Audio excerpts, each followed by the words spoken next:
Shalom, bon matin tout le monde, bon réveil. Que le Seigneur ce matin vous bénisse, qu'il vous garde, qu'il vous protège pendant que vous allez vaquer à vos occupations. Qu'il vous dirige dans nos missions ce matin, qu'il nous dirige dans nos missions de cette journée, afin que nous puissions accomplir sa volonté. Et si aujourd'hui c'est votre anniversaire, eh bien, joyeux anniversaire. Soyez contents, soyez heureux, soyez conscients. Et si vous êtes seul, eh bien, sachez vous n'êtes pas vraiment seul, puisque dans sa parole, il nous a fait cette promesse, disant « Je serai avec vous tous les jours, jusqu'à la fin du monde. » Et nous savons qu'il est vrai, véritablement avec nous tous les jours. Tous les jours, aussi longtemps qu'on peut dire aujourd'hui, il est là. Il est là. Il est là pour nous consoler, il est là pour nous guider, il est là pour nous conseiller, il est là pour nous permettre de comprendre, pour nous permettre de comprendre sa parole. Il est là, par le roi Kodesh, il est là. Et ce qui fait toute la différence maintenant, c'est à quel point en sommes-nous conscients de cette présence. Être conscient de sa présence fait toute la différence dans votre vie. Parce que cela vous dispose davantage. Cela modifie vos comportements, vos attitudes. Et cela vous permet aussi de faire cette connexion entre votre vie et sa présence. Parce que bien souvent, la tendance humaine, c'est de vivre comme Adam, au départ, avait réagi lorsqu'il avait désobéi. Donc, c'est de vivre en se cachant. Et dans nos pensées, nous pensons que nous nous cachons de Dieu, mais en réalité, c'est impossible. Comme disait David au psaume 139, « Même les ténèbres deviennent lumière. » Donc, c'est impossible de se cacher. Donc, lorsqu'on vit dans sa présence, on est conscient de nous-mêmes. On est conscient de nos comportements, de nos attitudes. Peu importe ce qu'on fait, on le fait en paix à cause de la conscience qu'on a de sa présence. Et quand on est conscient aussi de sa présence, écoutez bien ceci, nous comprenons davantage ce qui est mal autour de nous. Sa présence jette une lumière dans notre conscience qui nous permet de saisir le mal dans sa racine. Donc, il est important à ce que nous soyons vraiment conscients de cette présence. Et comme nous le disons bien souvent, si vous remarquez bien, dans une journée, vous êtes beaucoup plus conscient de vous-même que d'être conscient de Dieu lui-même. Donc, de plus en plus, devenez conscient de sa présence, beaucoup plus de votre présence. Parce que je peux vous dire, malgré que vous êtes là, vous pouvez être absent, tandis qu'il est toujours présent. Lorsque vous vous perdez dans vos pensées, vous êtes absent, attention. Lorsque vous avez un souci qui mobilise tout votre être, tout votre temps, vous êtes absent. Lorsque vous plongez dans le passé, afin de considérer certains faits, malheureux ou bienheureux, eh bien, vous êtes absent. Vous êtes tellement absent, des fois, les gens vous parlent autour de vous et vous n'entendez pas. Vous êtes tellement absent, des fois, quelqu'un est en train de vous dire quelque chose et il doit vous le répéter. Parce que vous êtes absent, un temps soit peu. Donc, même vous, en vous-même, vous êtes absent. Mais lui, il est toujours présent. Voyez-vous la différence? il est toujours présent. Donc, s'il y a une présence pour laquelle il faut accorder de l'importance, c'est sa présence. Donc, soyez conscient de sa présence de plus en plus dans votre conscience. Ce matin, je veux voir un texte très important. Dans le livre de Yohanan, au chapitre 4, nous allons considérer le verset 23 et 24. Je vais lire pour vous. Versets 23 et 24.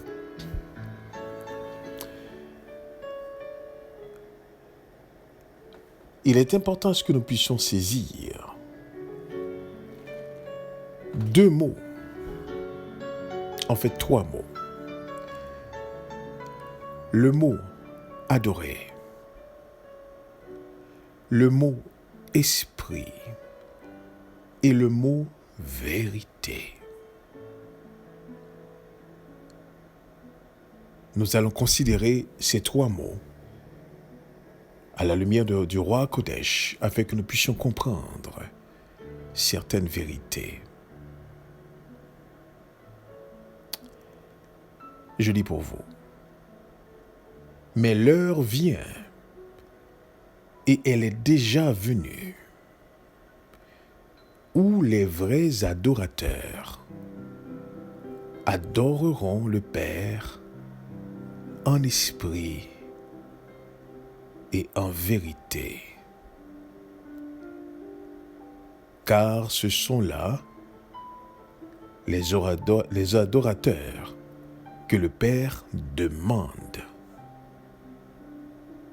Dieu est esprit, et il faut que ceux qui l'adorent en esprit et en vérité.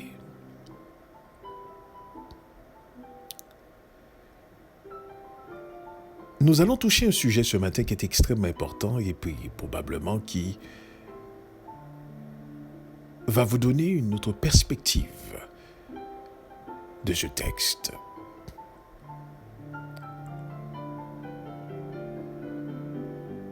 Le contexte maintenant, c'est que Yeshua avait rencontré cette femme samaritaine. Et dans le temps ancien, il y avait cette dispute entre une femme samaritaine et un juif. Quoique les Samaritains sont aussi, écoutez bien ceci, des descendants de Jacob, donc d'Israël. Mais il y avait cette déchirure depuis le temps où est-ce que Juda était déchiré avec le reste d'Israël, donc le reste des tribus. Et maintenant, il y avait une vision de Dieu qui se formait dans la division même de ces deux royaumes, Juda et Israël.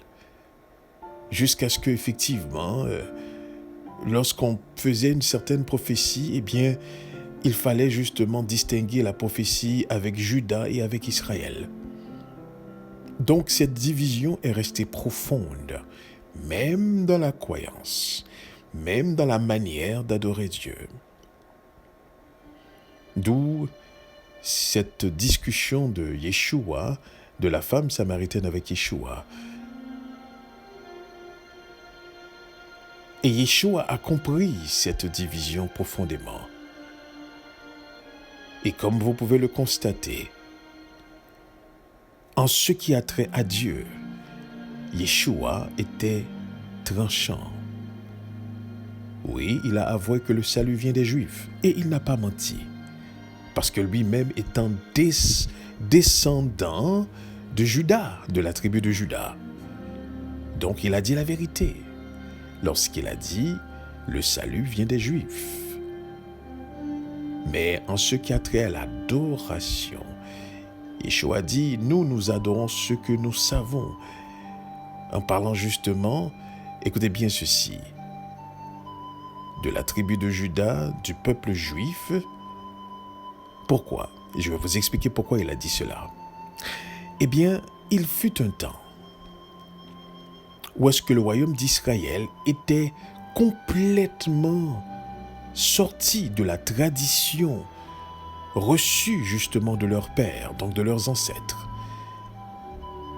Et leur adoration était mélangée, corrompue.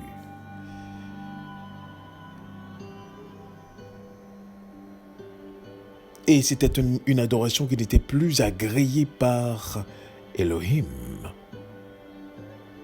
Tandis que la tribu de Juda perdurait, tant bien que mal, dans la bonne tradition reçue justement des ancêtres.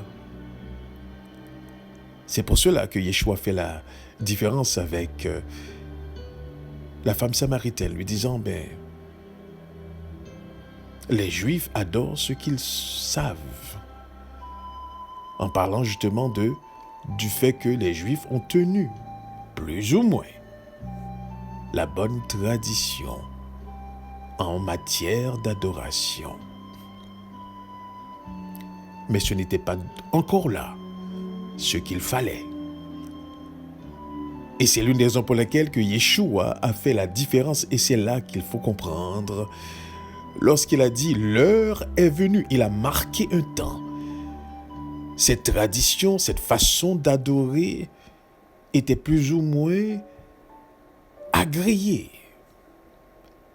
Mais le temps est venu maintenant que cette manière d'adorer n'est plus considérée. C'est-à-dire, ou du moins encore, si vous voulez, il y a eu une autre dimension dans laquelle on est appelé à adorer.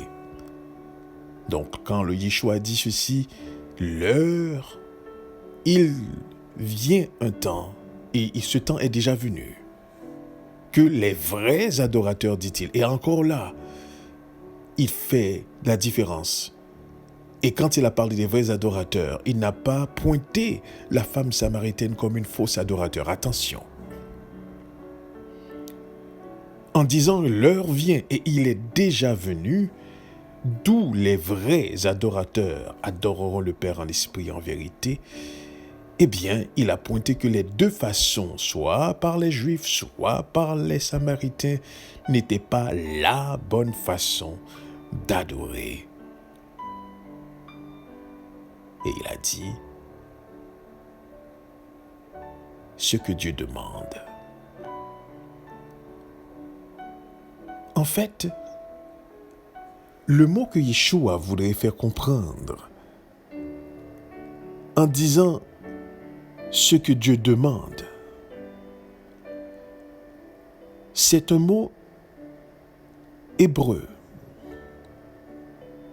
un mot grec, qui a un sens profond. C'est un mot qui s'appelle zétéo, qui a un sens profond. Demande est très faible. Le mot qu'il aurait fallu utiliser, c'est le mot exiger, obliger. C'est ce mot qui serait tout à fait la bonne traduction du mot zétéo. Il exige, il oblige. Et cette obligation, attention, ne vient pas au fait c'est une demande qu'il fait, c'est comme il demande. Non, écoutez bien ceci, cette obligation, cette exigence vient de ce qu'il est. Donc les adorateurs que le Père exige, oblige en rapport à ce qu'il est. Voilà pourquoi Yeshua va dire plus tard, mais Dieu est esprit. C'est ce qu'il est. Donc, et le mot maintenant qui va être utilisé, il faut que ceux qui l'adorent en esprit et en vérité. Maintenant, la traduction française nous donne en esprit et en vérité. Et bien souvent, nous entendons les gens qui disent, mais si vous voulez vous approcher de Dieu, il faut l'approcher en esprit et en vérité. Mais de quel esprit parle-t-on et de quelle vérité? C'est pour ça que je vous dis, il y a 3 mots importants. L'adoration, l'esprit et la vérité.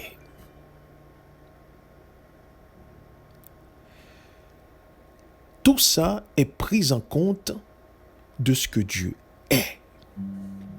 Dieu est esprit. Dans le livre d'Éphésiens, au chapitre 2, au verset 22, Paul va faire encore sortir ce que Yeshua a dit ici, en disant, « En lui, vous êtes aussi édifiés pour être une habitation de Dieu en esprit. »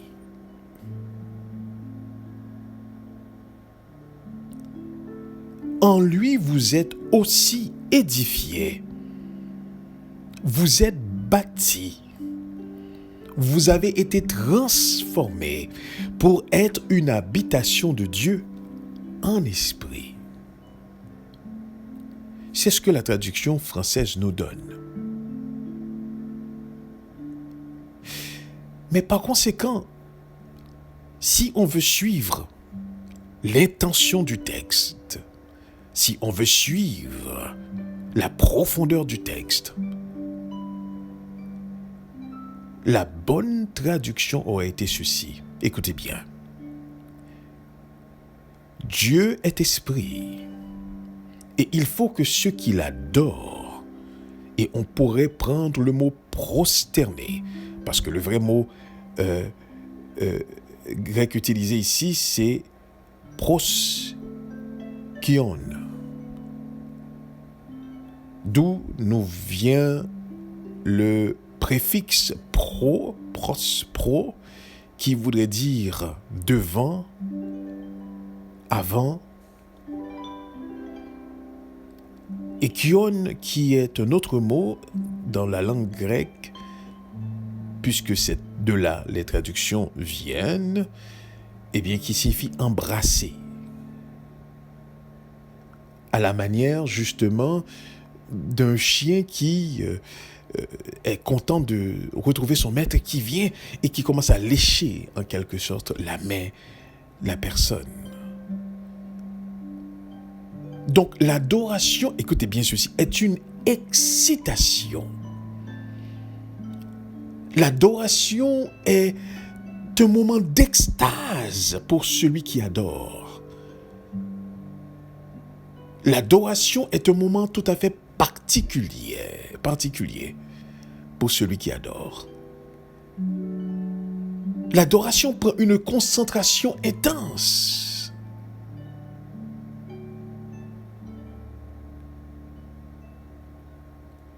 Donc celui qui adore, qui se prosterne, d'où le mot original proskion, il est entièrement dans cette adoration à Dieu. Maintenant, le mot en français nous a donné dans cette traduction que je suis en train de vous lire, il faut ceux qui l'adorent en esprit et en vérité. Maintenant, écoutez bien ceci. Si on veut respecter l'esprit du texte, puisque, écoutez bien, n'oubliez pas, Yeshua dit que tout ce qu'il dit est esprit et vie. Alors, la bonne traduction aurait été ceci. Il faut que ceux qui l'adorent, écoutez bien, l'adorent par l'esprit et dans la vérité. Il faut que ceux qui l'adorent par l'esprit et dans la vérité. voici la traduction qui respecterait le texte et qui nous ferait comprendre maintenant autre chose. Parce que l'affaire, c'est que nous pensons que c'est notre esprit. Il s'agit ici. Tandis que ce que Yeshua voulait dire, c'est que pour vous approcher de Dieu, vous devez le faire par l'esprit. Et plus tard, Paul, lui qui a si bien saisi cela, va dans le livre de Romains nous énoncer ceci. Il ne convient pas, nous ne savons pas quoi demander dans nos prières, disait Paul. Mais il disait par exemple que l'Esprit, par des soupirs, exprime pour nous devant Dieu. Voilà le texte qui aurait effectivement expliqué ce que Yeshua dit ici. Et lorsque dans le verset 24, Yeshua dit « Dieu est esprit et il faut que ceux qui l'adorent donc par l'esprit et en vérité. » Car laissez-moi vous dire ceci. Rien ne peut approcher de Dieu si ce n'est par son esprit.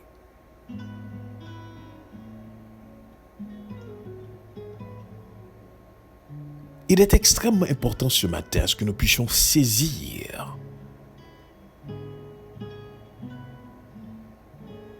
ici,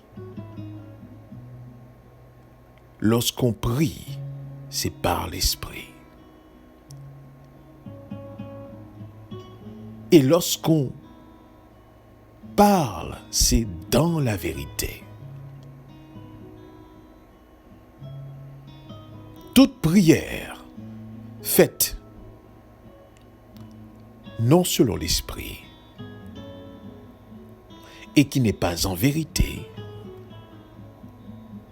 ne peuvent effectivement monter vers le Très-Haut.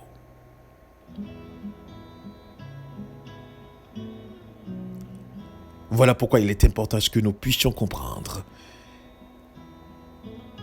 que ceux qui adorent le Père l'adorent par l'Esprit et en vérité. Et à ce moment-là, ça donne tout un autre sens au texte. Et que nous comprenons définitivement. Notre esprit doit être en contact avec l'esprit. Amen. Écoutez bien ceci. Et cet esprit avec lequel notre esprit est en contact nous conduit dans la vérité. Et voilà comment nos prières vont être justement, écoutez bien ceci maintenant, en esprit et en vérité. En esprit, parce que c'est l'esprit qui nous permet effectivement de pouvoir faire cette prière. En vérité, parce que c'est l'esprit qui nous instruit dans cette prière. Parce que le roi Kodesh est là justement pour nous conduire dans toute la vérité, pour nous parler de Yeshua et pour nous annoncer les choses à venir. En tout ce qui a trait à Elohim, rien ne peut se faire, rien ne peut être fait sans lui.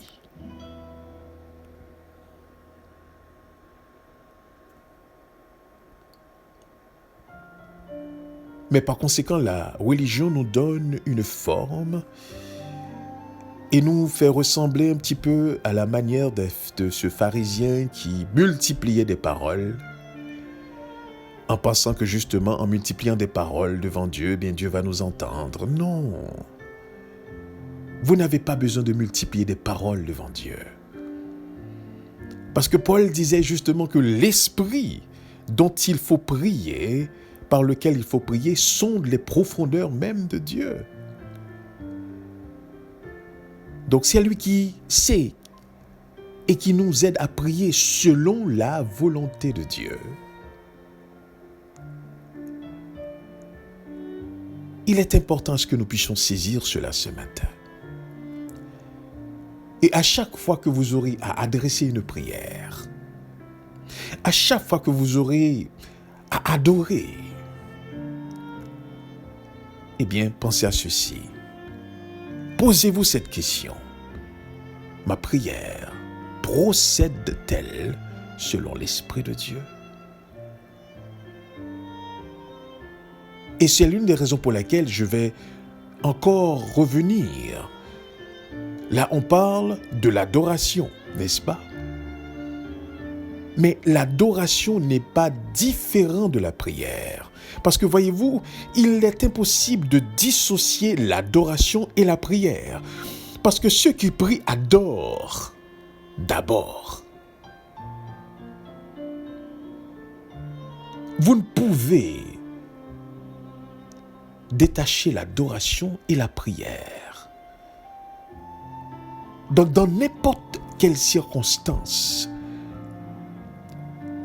celui qui connaît Dieu est toujours en adoration. Car c'est une révérence en fonction de sa personne, de ce qu'il est. Donc, peu importe la requête que vous avez, la première des choses que vous faites, c'est que vous adorez d'abord.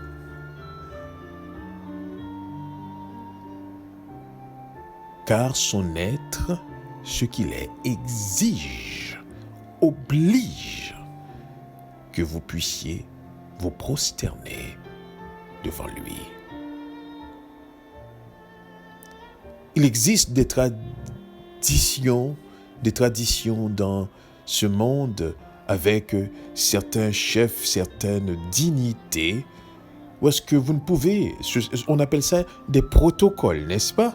On ne peut se présenter devant ces personnes sans un certain protocole qu'il faut respecter. On va vous apprendre, effectivement, voici les gestes qu'il faut poser, s'il faut baiser la main, s'il faut se courber, s'il faut s'agenouiller, s'il faut... On va vous instruire dans le protocole dans lequel vous devez effectivement vous présenter devant cette personne. Pourquoi? Parce que en fonction de son rang, en fonction de sa position, eh bien, laissez-moi vous dire quelque chose. S'il est vrai qu'il existe des dignitaires devant lesquels il y a un certain protocole, allez voir le Dieu créateur qui habite une lumière inaccessible.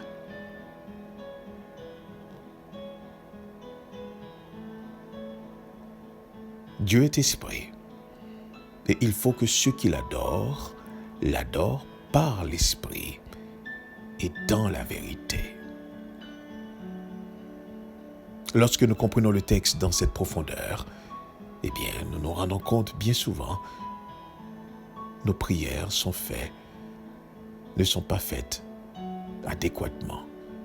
Nous rejoignons Jacques qui disait, lorsque vous demandez, vous ne recevez pas. Pourquoi? Parce que vous demandez mal. Vous n'avez pas saisi le protocole dans lequel il faut approcher ce divin.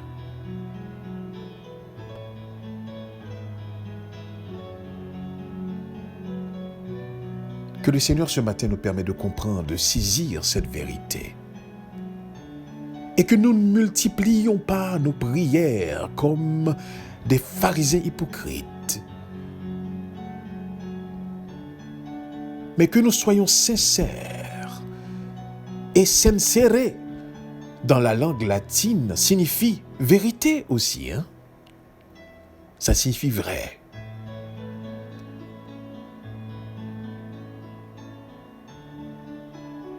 Que nous soyons vrais. Et que nous nous laissons diriger par le roi Kodesh dans la vérité.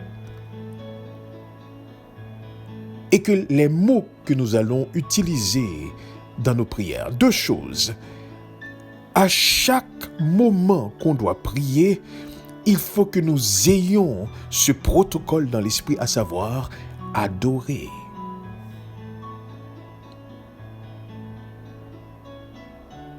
Si vos prières, en fait, dans vos prières, s'il y a l'absence de l'adoration, eh bien, laissez-moi vous dire ceci, c'est une prière qui est mal faite.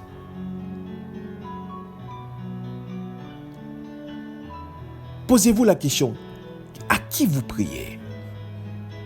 Au Dieu Tout-Puissant? Alors il y a un protocole. L'être qu'il est exige, oblige, zétéon, ce protocole.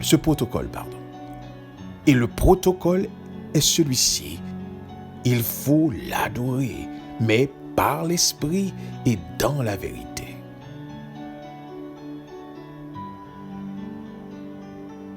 Que le Seigneur nous permette de saisir cette parole ce matin. Et que l'Esprit de Dieu, le roi Kodesh, nous instruit davantage et nous transforme davantage. De sorte que nos paroles, nos prières deviennent efficaces selon le roi Kodesh.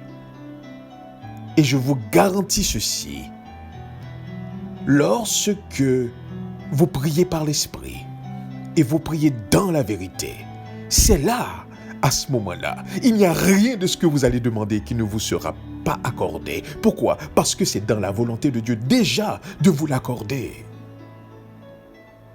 Vous n'avez simplement que demandé de manifester ce qui vous a déjà été accordé. Quand vous comprenez cela, eh bien nous cherchons davantage à comprendre la volonté de Dieu.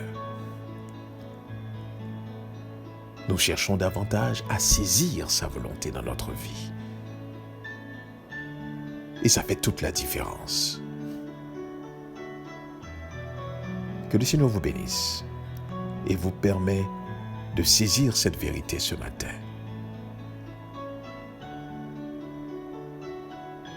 Mais l'heure vient et elle est déjà venue d'où les vrais adorateurs adoreront le Père en esprit et en vérité. Car ce sont les adorateurs que le Père demande. Dieu est esprit et il faut que ceux qui l'adorent par l'esprit et dans la vérité. Que Dieu vous bénisse. Restons conscients de sa présence. Amen. Amen.